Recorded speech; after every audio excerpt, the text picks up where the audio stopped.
next. Without further ado, we've got successful partnerships, overcoming operational, commercial and strategic challenges. Sorry, put my teeth back in.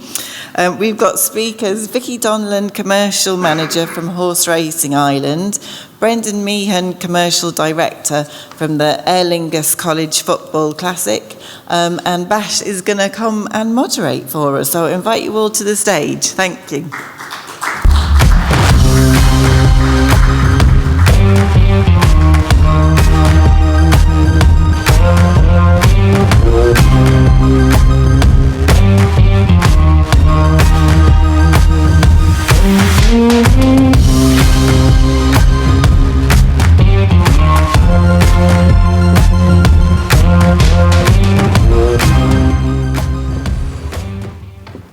I always love the stumbles about my last name. It's always entertaining. So, yeah, good morning. There's more people than I expected, so that's nice, actually. After all the Guinnesses of last night, I thought it would be empty and only the speakers before us, but thank you all for being here. Yeah, interesting panel we're going to talk about, and like already just now mentioned, partnerships. I think that's sort of like the center word yesterday already, and I think we're going to also very much dive into that today. First, who else is on stage here? We're going to discuss a bit on Vicki, who you are and what you do. Same for you as well, Brandon. And then we're going to see why they're sitting here together. Vicki. Good morning, everyone, and yeah, very impressed with the size of the audience, considering I wasn't able to partake last night, but I heard it was great fun anyway, and I got videos of Irish dances and everything, so hopefully you got a good immersive experience of Irish culture anyway. My name's Vicki Donlon. I'm the Commercial Manager at Horse Racing Ireland. Horse Racing Ireland has a number of different hats. We are the governing body of horse racing in the island of Ireland, but we also have a number of subdivisions, including our racecourse division, where we wholly own, operate and manage 4 racecourses as well. Leopardstown Racecourse in the heart of Dublin, our capital city. Fairyhouse, the home of our Irish Grand National.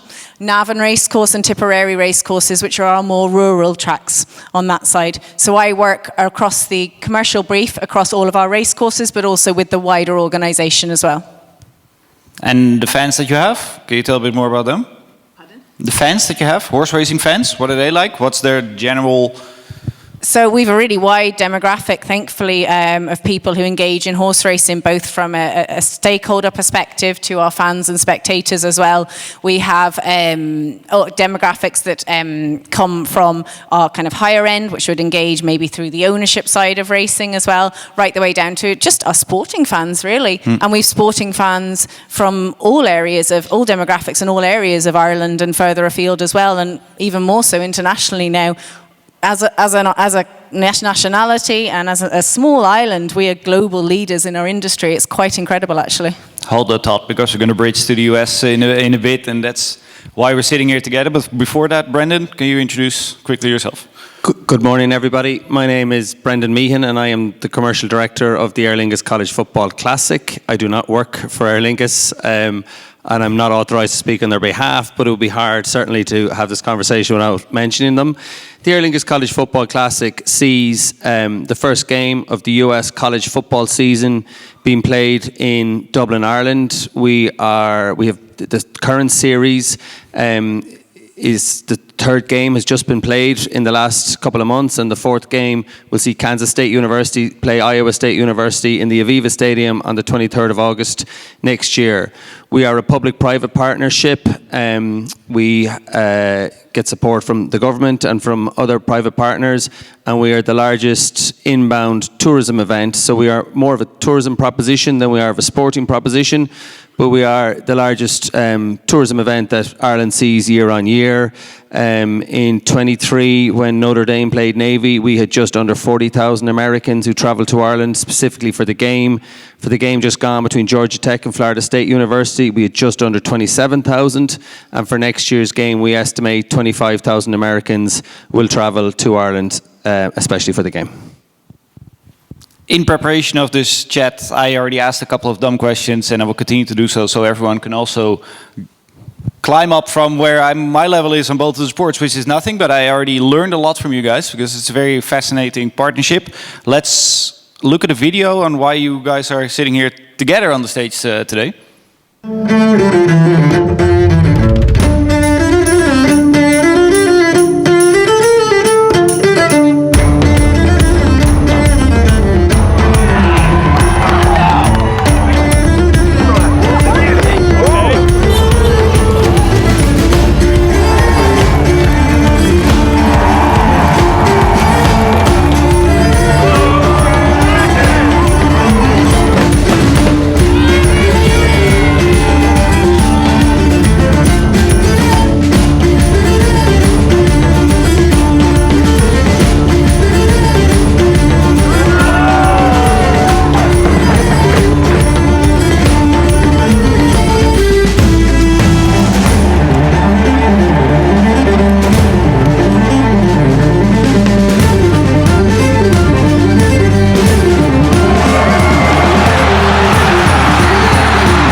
impressive. Where Ireland meets America. It's nice where the guys were dancing on the Irish music at some point.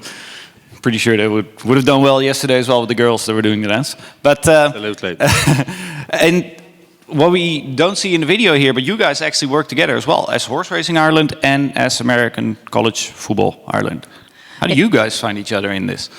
Yeah, I suppose we've worked together now for the last 2 years. There's great synergies between what our aims and objectives are as well, and very much it's a mutually beneficial partnership in engaging both our domestic audiences and our international audiences in each other's sports and industries.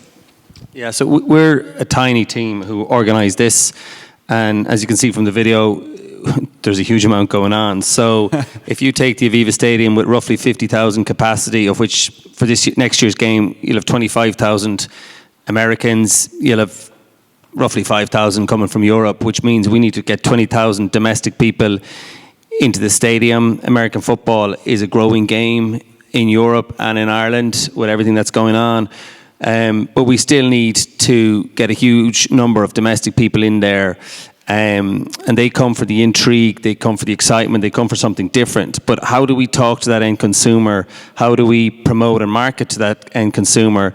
And we do it through our partners, the likes of Horse Racing Ireland, who talk to these people day in, day out in what they do. Vicki and her team and the likes of, you saw Teeling Whiskey there, Budweiser, other B2C brands help us get to that end consumer to promote our game and to promote what it is we do. Because from our perspective, for that kind of domestic viewer who's coming for the intrigue and the excitement and the razzmatazz and the pep rallies and the cheerleaders, we're competing with Oasis the week before, who are playing here, Electric Picnic, the big concert, who's the weekend after. So from a consumer spend, there's lots of competition out there, so we need as many people reinforcing the message in as many entities as possible. And as we talked about beforehand, Leopardstown Racecourse is in the heart of Sandyford Business District. So, in our minds, the Sandyford Business District, which includes the likes of Microsoft's European headquarters, those people are talked to through the likes of our partnership with Horse Racing Ireland. Yeah, and I think from our point of view as well, we've got 1.2 million people go racing in Ireland every year as well. So that's an audience that are engaged. But it's very similar to the college football, as in racing is a whole day of entertainment. It's not maybe like some of maybe the GA matches here or rugby matches in the Aviva as well. It's people are there for a minimum of 6 to 8 hours as well. So we need to make sure that in between all the races that we are providing layers of entertainment to engage our audiences as well. And that's where it's quite similar as well to the college football as well. The college football is a spectacle, it's an entertainment event as well, and that's where there is a good alignment. So our sporting fans and those who come to our race courses and enjoy that full day of entertainment are quite likely to enjoy what goes on at the college football as well. Touching on what Brendan said too about Sandyford Business District, and the benefit to us of aligning with the Aer Lingus College Football Classic is Leopardstown, our Dublin City Racecourse, is in the heart of Sandyford Business District, one of Dublin's biggest industrialist areas for business, housing a number of multinationals, including a number of American headquarters companies as well. So we actually moved a race meeting to be the same week as the College Football Classic on game week. So it's part of that program of activity. And then we worked with our partners, and this is where the partner element comes in. We are a partner and a member of Sandyford Business District. We worked with them on the race evening on the Thursday night before the game on Saturday, to invite representatives and executives from those American companies to the race meeting to celebrate the American College Football Classic and to engage with those companies. There's a lot to peel off here, and we're going one by one on these two answers, which is already fascinating. Partnership-wise, stuff starting to fall into place. I'm curious as well, because the American sports fan is pretty spoiled. I would say they have the highest standard of fan experiences that they can possibly get, where in Europe we look jealously towards it. Are they hard to satisfy if you get American fans over here? Do you feel that there's a vast difference between what we usually offer as European sports and what they are? Their team is losing. It's incredibly important to us the whole fan experience on the day is so important to us, and goes back to my previous point, because there are a lot of domestic people in that stadium who are coming for the fan experience, who are coming for the razzmatazz and everything that goes around it. So the way our model works is that we buy out a home game of the home university. So for instance, the game just gone, we bought out Georgia Tech's home game, and essentially we moved that from Atlanta to Dublin. So we work very closely with Georgia Tech and their kind of fan experience team, their fan engagement team, and all these American universities will have those teams. We bring in Robbie Smith from his production company, and between us we work to ensure that the day, the spectacle, the pyros, everything that goes on with it, the dancers, the music, the timeouts, you know, I would say in front of all my American friends that their games go on for way too long. You know, you could be looking at an American football game that goes on for 3.5 hours. So how do you keep people entertained for those 3.5 hours? It's not as long as cricket, but still. Yeah, that goes on too long too. In Ireland we're used to quick, snappy games. But so the whole fan experience and keeping people entertained and keeping people engrossed in what's going on is hugely important to us, and we're always looking for ways to improve that. Yeah, and what I like about this as well is that you actually, we said in preparation as well, there's a sort of like sports is here, sort of the air bridge between Irish business stuff and the US, right? So can you tell a bit more about that as well? And you're also making use of that. The Chamber of Commerce is very involved, for example. Yeah, I think sports in Ireland, I mean, the Irish public, we're all hugely engrossed in sports. We're massive sports fans as a nation and in general, and sports is a vehicle for commercial business as well. As I said, in Leopardstown, we're right in Sandefjord Business District. All those companies use our venue and our racecourse as a platform to engage not only with their own clients, but with other businesses in the area and globally as well. We work very closely with the Chamber of Commerce as well to help foster and develop that integration and engagement between businesses. And logically, you both work with Tourism Ireland as well. Yeah, so from a government perspective, we sit within the Department of Tourism and Sport, and we are supported by Fáilte Ireland as our lead agency, but we also have a strategic partnership with Tourism Ireland and indeed Dublin City Council. So Tourism Ireland essentially will help us market the game in the US to the universities. And the one thing we've learned is that if Georgia Tech are playing in our game, the people of Atlanta don't have any interest. You only have an interest if you went to Georgia Tech. So, you know, through their channels and through their help and through their resources, they help us target the participating universities. And then the likes of Dublin City Council, obviously, if we're looking at closing down streets, which we did for ESPN Game Day this year, or for Notre Dame Street last year, security, public infrastructure, temporary toilets, all of this kind of stuff. That's where Dublin City Council really come into our own and ensure that the welcome that the Americans get is the Céad Míle Fáilte that we're known for. Yeah. And I think even with ourselves too, Fáilte Ireland are such an important partner from an industry, a wider industry partner too. We have a partnership to encourage international visitors to Ireland to immerse themselves, who want to engage in the horse racing and breeding industry. There is an initiative called Thoroughbred County, and it's a 4-way partnership between Fáilte Ireland, Horse Racing Ireland, Tipperary and Kildare County Councils. And that is around creating a destination and a number of tours around our industry and a lot of our audiences would be American as well, coming over as well and experiencing that. And then on a more local level as well, our more rural racecourse, Navan Racecourse as well, we set up a new festival last year there. And it was really important to us to engage with the local community, and the festival becomes part of the town of Navan, not just at the racecourse. So we worked with the County Council in Navan and also with Fáilte Ireland as well.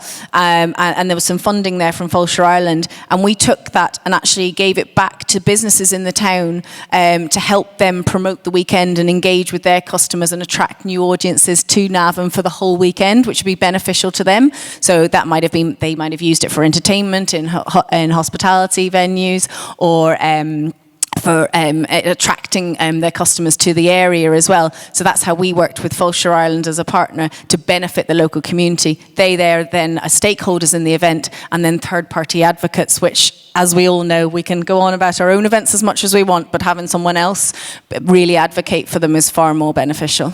Yeah, that makes a lot of sense. Now, doing some quick math as well. You get 25,000 Americans over for your games. Aviva holds way more people. So you're getting a lot of locals involved as well, Irish people. And you're actually using the partnership together for that as well. Can you expand a bit more on how you collaborate on that together? Because you need to obviously market the event to an Irish audience that isn't per se American football minded yet. Yes, we'd market ourselves, and we have an internal marketing budget, but we're hugely reliant on our partners, our B2C partners, especially, but also our B2B partners, and their marketing teams to activate the partnership. So we always say when anyone comes and says, "Oh, we'd love to get involved in your game. What's the pack?" or "What can you send me a brochure?" Like, we don't really have it because we want to know what they want out of it, but we also need to understand what we want out of it. So our partners that are talking to consumers day in, day out are hugely important to us because their consumers are our consumers, and their consumers are the people who are going to come to our games. So we're not, we don't talk to consumers day in, day out. We organise events, and so the likes of our partnership with Horse Racing Ireland and with other B2C brands are hugely important to ensure that stadium is full. And that stadium has to be full for two main reasons. Obviously, the crude P&L perspective, it has to be full. But if we're trying to attract future teams and future universities to play in this game, the decision makers in those universities have to watch this game on ESPN or on Fox or NBC or whatever channel it's on and see a full Aviva stadium that's rocking with noise, with all the colour and all the ambience, and say, "I want to play in that game," because it's way, way easier for any university we approach to say, "No, I don't want to play in that game," than "Yes, I do," because it's a huge uplift to move a game for them across the sea to Ireland. And in relation to methods of how we would reach and talk to our audiences about the College Football Classic, that would be an annual. It extends outside of game week, obviously. It starts immediately after the game, actually, for the following year. So we would have major festivals, in particular the ones around Dublin and Leopardstown Racecourse too, but also through our wider HRI channels as well, where we would digitally activate and promote the college football, but in a manner that is of content that is engaging for our audience and beneficial. So, as Brendan said earlier, he would give us 2 premium level tickets for the game as well, and we would use that as a competition mechanic across all of our channels to all of our audiences. So it's a benefit to our audience as well, so they're happy to receive it, but then also it's promoting the game and engagement in the game. Yeah, and you said as well that the Irish fans going to American football here, they actually keep coming back. Yeah, they do. We're on a crest of the wave at the moment. We're after 2 sold-out games. It's not hard to sell out a Notre Dame game because they bring so many Americans with them. But this year's game just gone. It was a beautiful summer's evening. The sun was shining, which is unusual for Ireland. And the game went all the way down to the very, very, very last kick of the game. So it was hugely exciting. And, the domestic audience seemed to love it. So fingers crossed. But as I said earlier, you have Oasis here the week before, you have Electric Picnic the week after. We're always trying to improve our game. We never take it for granted. We have to ensure that if the game is a bit lopsided, like it was in 23, and one team is winning, by a big margin, we have to make sure that we keep the fans engaged and we keep them in the stadium and we keep them happy.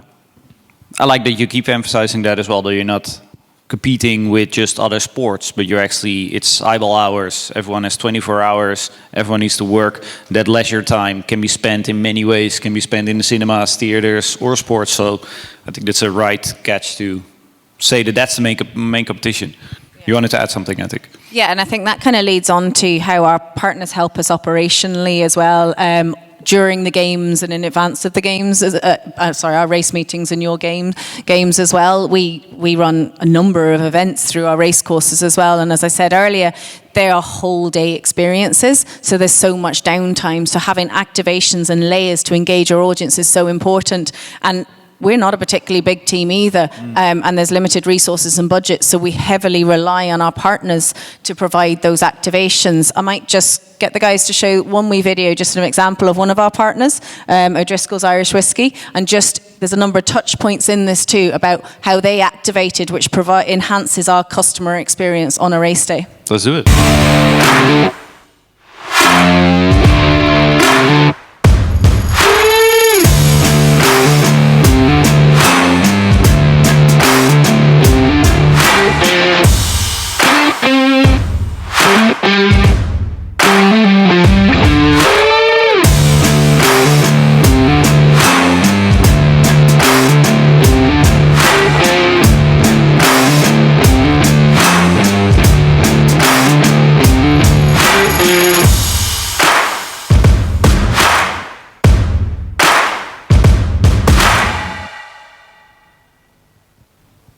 Whiskey, that's one part of Irish culture I didn't dare to touch last night. I think the Guinness was already enough.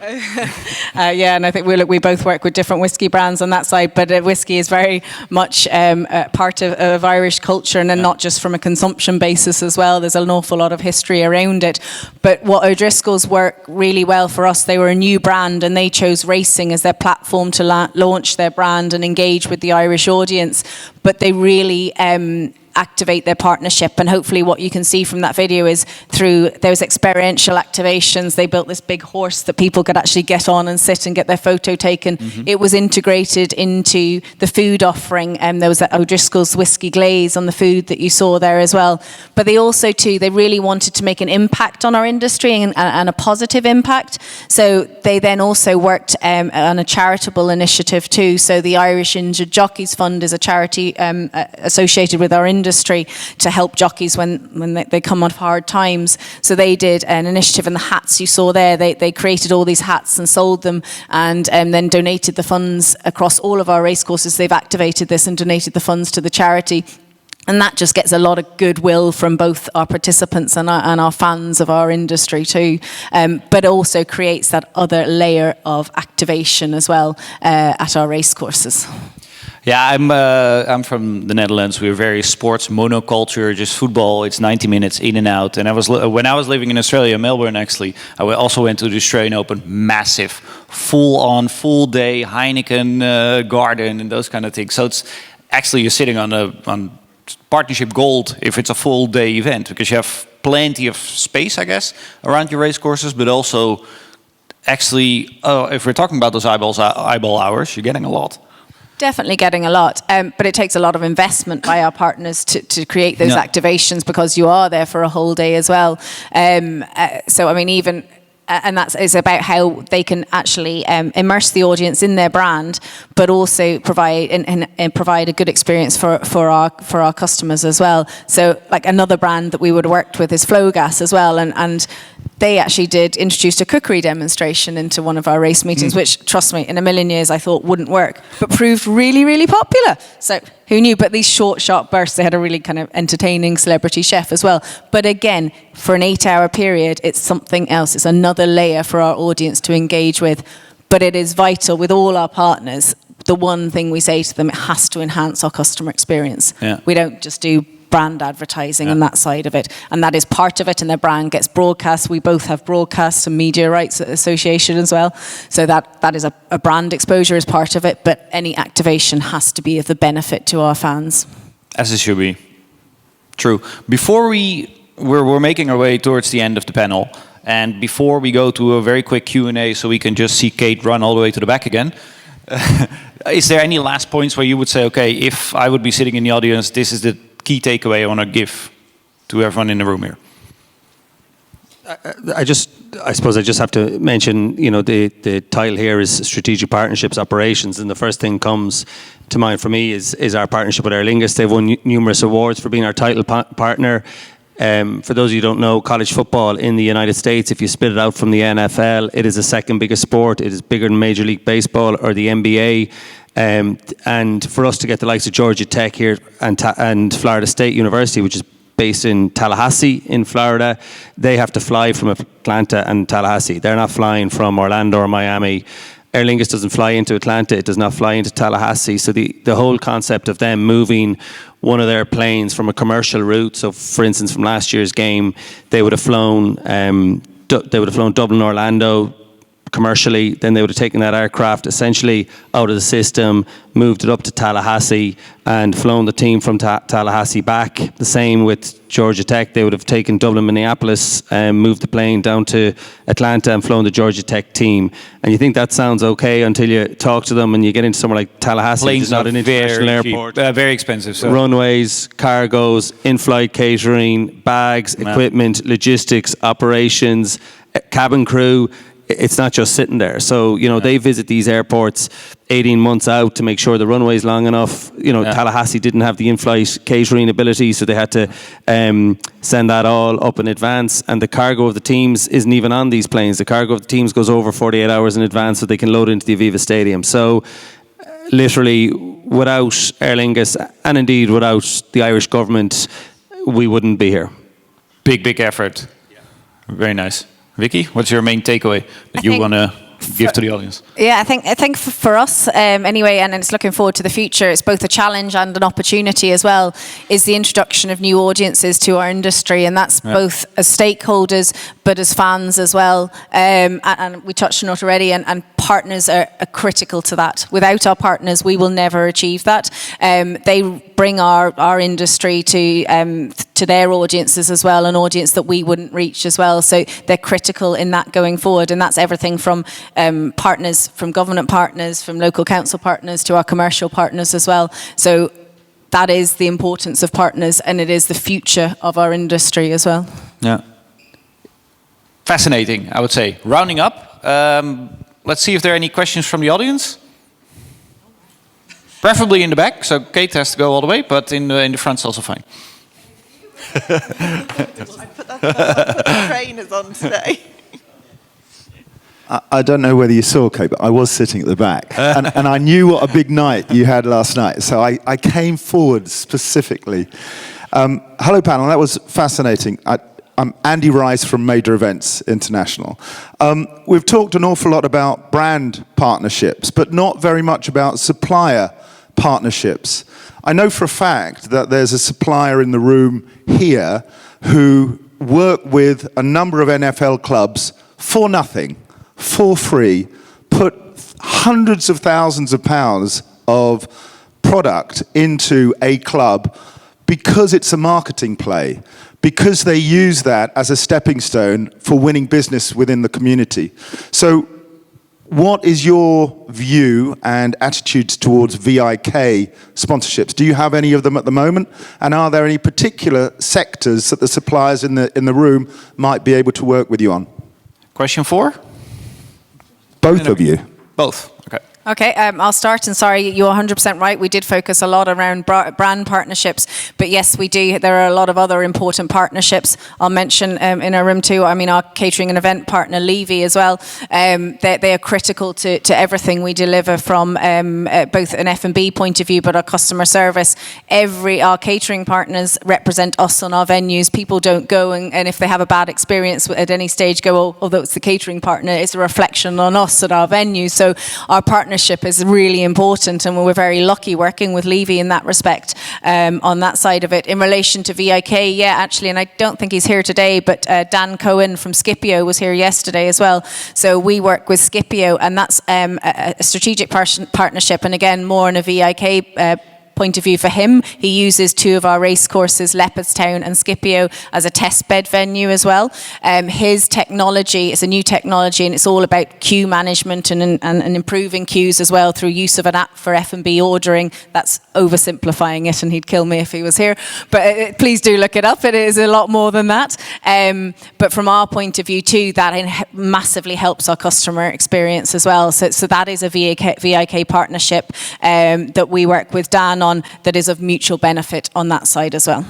Brendan? Yeah, and so the tagline of our event is much more than a game. So, the steering committee and the people involved will say that what we do is, as I said, we're a tourism initiative, but we do it to kind of cement existing ties between Ireland and the US and to create new ties, business ties, whatever that might be. So we have partners who come on board with us who help us, the likes of Grant Thornton, who are our professional advisory. So they do all our kind of tax advisory work. Evershed Sutherland would do all our legal work. Wilson Hartnell would do all our PR and consultancy work. They are all kind of strategic partnerships. They get involved with us to get involved with the wider US-Ireland relationships, the likes of the Ireland-US CEO Club that you would have seen there. We work very closely with the likes of Enterprise Ireland, IDA. We were in the States last week, and the Consul General was there, the Deputy Ambassador. So it's all to look and see what's going on. Like the US is Ireland's largest trading partner with over $1 trillion annually in two-way trade. So a lot of people are get involved with us and support us and help us, not necessarily to support an American football game, but to support the wider US-Ireland relationships. We are a small country on the edge of the Atlantic. We have one day in the White House a year. Not many other countries have that, but our ancestry is diluting in Ireland. So if your mother or father were Irish and you're living in the States, you have a huge love for Ireland. If your grandparents are, less so. If your great-grandparents are, you don't really care. So the main reason, and if you ask the founding fathers, the likes of Martin Naughton from Glendimplex and Don Keogh, who was the chair and CEO of Coca-Cola, when they got together in the mid-80s, Don Keogh was worried about Americans being insular, not travelling beyond their borders. Martin Naughton was worried about Ireland's diluting ancestry in the States. What did they do? They brought the first US college football game to Ireland to try and fix that, and we've just picked up the baton and are running with it. Nice. Hope that answered your question. Perfect. Time for one more? You're the boss, Kate, so if you say no, then no. Nice. Question almost in the back. Love it. Thanks, Katie. Very good covering of the ground there. Good to firm ground today, is it? I think, perhaps. Sorry. There's a question for Vicki. So I'm Julian Kelly from Clean Events.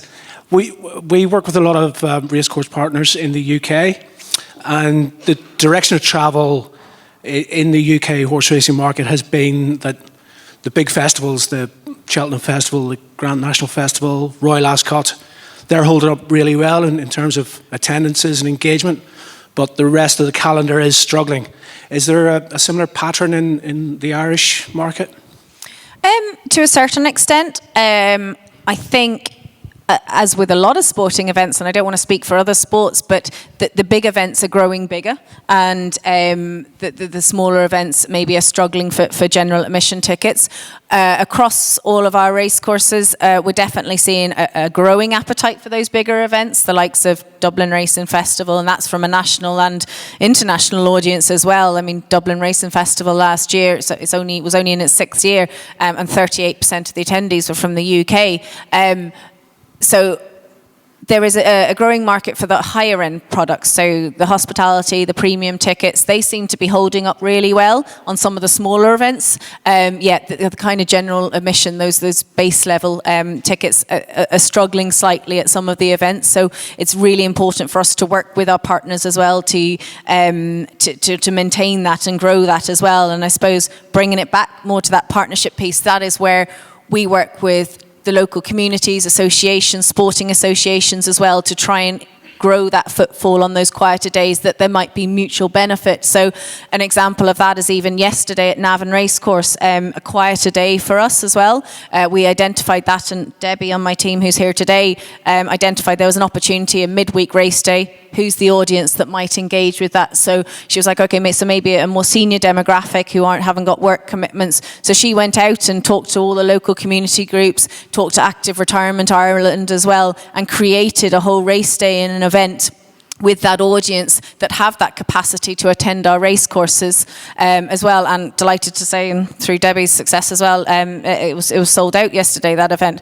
So yes, there is definitely a challenge there, but it's about how we address that challenge and how we find solutions as well to try and counteract it. I think this answer gives us way more to unpack, but we're out of time. So I think we have to move on to the next, to give still space for to the rest of the agenda. Luckily, you guys are here still the rest of the day. Yeah. Perfect. So anyone who wants to continue the conversation, feel free to catch up with them off stage. Thank you. Thanks, everyone.